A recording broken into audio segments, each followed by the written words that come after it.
this video, we cover the following topics.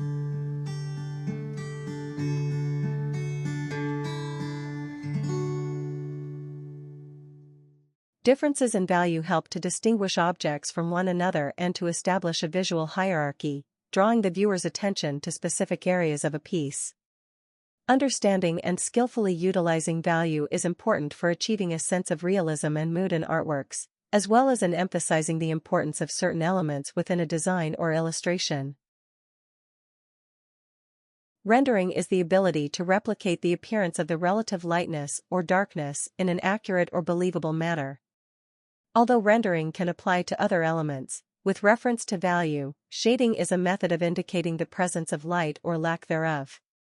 When used properly, shading has the capacity to convincingly convey depth.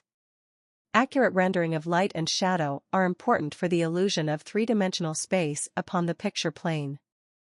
Where there is light, there is shadow. In order for our eyes to perceive an image, there must be light reflected off of a surface. Let's look at this ball for example. Find the lightest areas of the subject. These will include light values and tones, as well as the highlight, which is the lightest area, where the ball is receiving a reflection of the direct light. It should be noted that highlights and reflections shift depending on the perspective or angle of the viewer in relation to the light. When a light source is blocked, an area of cast shadow is produced. This is helpful to determine the direction of the cast light from a light source. The length of the cast shadow may help determine the height of the source of light. A coarse shadow is the contour area on the subject where the shadow is the darkest. This is typically apparent opposite a direct source of light. Curved shapes cast a soft-edged shape that tends to lighten near the exterior. Angled surfaces cast more angled and hard-edged shadows. The cast shadow contains the occlusion shadow, which is the darkest area of the coarse shadow. The occlusion shadow is the darkest part of a cast shadow where an object meets the surface and neither direct light nor reflected light reach. Reflected light is light which is bounced or reflected from the surrounding environment onto the subject or from the subject onto the environment. It's helpful to find the line of demarcation that describes the boundary between areas of light and shadow.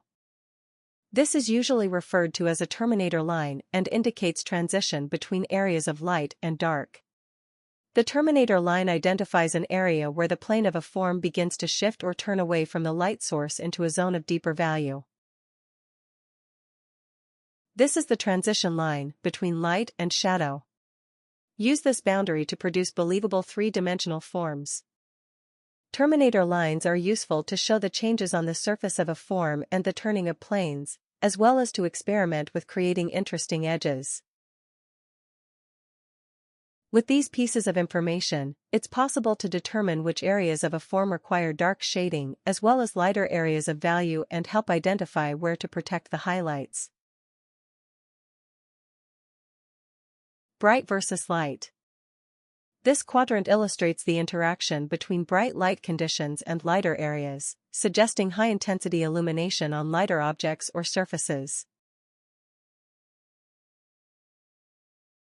Bright versus shadow. Represents the contrast between dim or low-intensity illumination and lighter areas, implying a subdued light source casting over lighter objects. Dark versus shadow. This area showcases the interplay of bright illumination in shadowed regions, suggesting the presence of reflective light or secondary light sources illuminating shadows. Dark versus light. Represents the interaction between dim light and shadow, indicating minimal illumination within shadowed regions. This demonstration integrates the use of the spherical reference using a single light source with the concepts of value to render the ball using light and shadow. The goal in this exercise is to produce an accurate two-dimensional painting with the information obtained from the source image and render it using lighting and shadow to give the illusion of three dimensions, while creating interest with contrast combinations.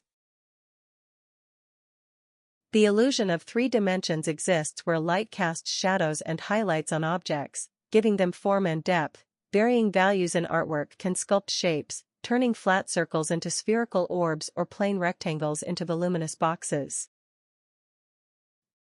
This interplay of light and shadow, achieved through shifts in value, is pivotal in conveying depth and distance, allowing artists to create scenes with foregrounds and backgrounds, lending depth to landscapes, and giving form and fullness to figures and objects. Thus, value becomes the bridge between the flat, two-dimensional surface of the paper and the three-dimensional world the artist seeks to evoke. Practice sketching and painting simple subjects, like fruit, to better grasp this topic. Unlock the secrets of watercolor with Comprehensive Watercolor, an interactive guide for learning to paint with watercolor. This one-of-a-kind guide combines detailed explanations, step-by-step instructions, and over 200 embedded videos to help you master techniques and build confidence in your watercolor journey. Whether you're a beginner or looking to refine your skills, this guide has everything you need to grow as an artist. If you're ready to take your watercolor skills to the next level, you can find links to purchase Comprehensive Watercolor in the description below. Take the guesswork out of choosing watercolor supplies. The Ultimate Watercolor Product Guide is your free resource for making confident choices. The guide includes paint sets, paintbrushes, palettes, and cool tools. This free guide accompanies the book Comprehensive Watercolor, an interactive guide for learning to paint with watercolor. Download your free copy of the Ultimate Watercolor Product Guide today by clicking the link located in the video description below or visiting mandikins.com. Thank you for watching. Tap the archer to subscribe and the bell to be notified when I post new content. To continue your watercolor journey, click a video from one of the playlists above.